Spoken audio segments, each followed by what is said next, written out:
Recently, at a meeting of the EAOO in Riga, where I presented a workshop, I was discussing with a few optometrists at the meeting about binocular vision and talking about binocular vision testing. And they said to me, "Well, I don't do that."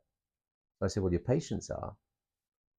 And when we think about that, our patients are trying to do binocular viewing all the time. And if they've got both eyes open, they're engaged in trying to use their two eyes, and they're trying to use their two eyes when they're driving. They're trying to use their two eyes when they're gathering information from books, from screens, from their phones.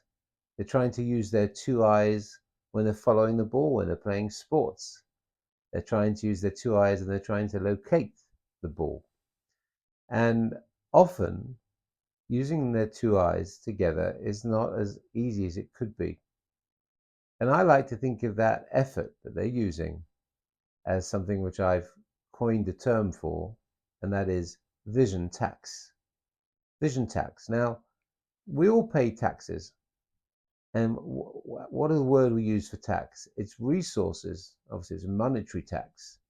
It's resources that I would rather be using for something else, for my own immediate benefit, let's say. I mean, of course, we all benefit from taxes paid. This is what keeps countries running. But tax, in terms of I'd rather be using this money for myself and giving it somewhere else, that would be a good definition of tax. And a vision tax, resources, I would rather be using to experience the moment. Resources I'd rather be using for carrying out phonological language processing while I'm reading. Resources I'd rather be using for preparing the next motor movement when I play the piano. You see, when we are using too much vision tax, paying too much vision tax, using too many resources to do vision, we are deprived of the necessary resources for whatever it is we're trying to do to be able to do it in an optimal, ideal way. Now think about this. People will often close their eyes when they want to taste the delicious food and really experience every aspect of the taste. People will often close their eyes when they really want to hear the music and all the nuances in that music. People will often close their eyes when they want to enjoy the fragrance of a new perfume. Why?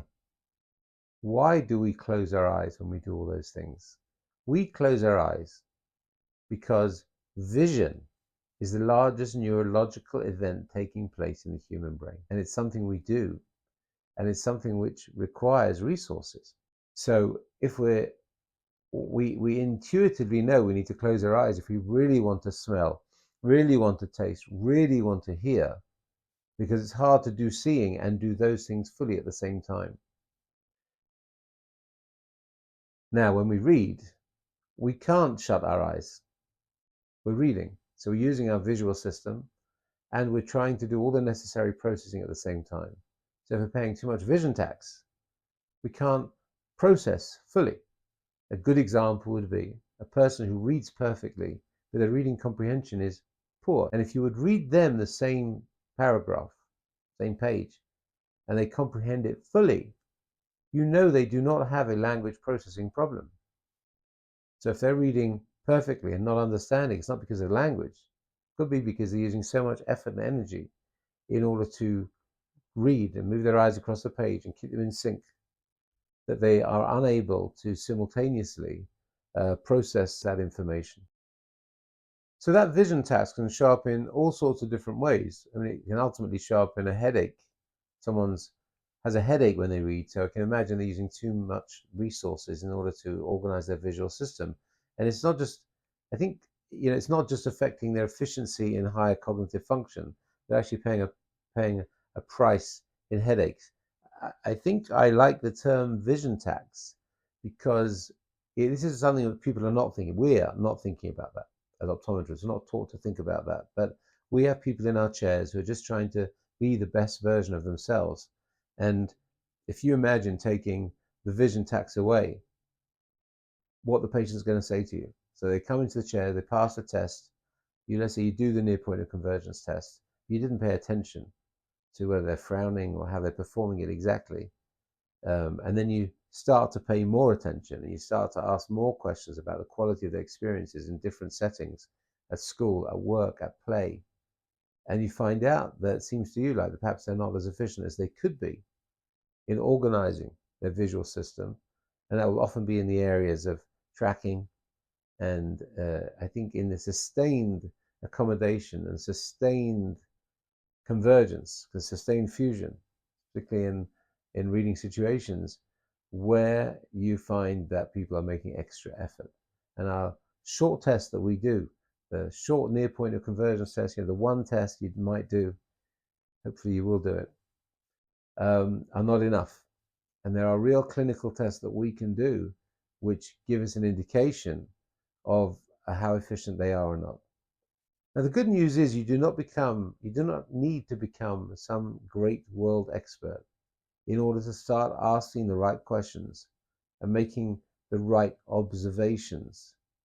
And one of the things I'm trying to help people do is to go step by step to notice what they need to notice, to ask the right questions, to do tests you're doing already, perhaps in a slightly different way, and maybe to add some other short tests to your repertoire of testing, to your routine. And it's not always easy to make that change, I know that, but to incorporate them and start to see, first of all, how it enables you to gather some very, very meaningful information, which will lead you through the path to, first of all, helping a patient to recognize they really are struggling visually, and that really is a reason why they're not as efficient as they could be.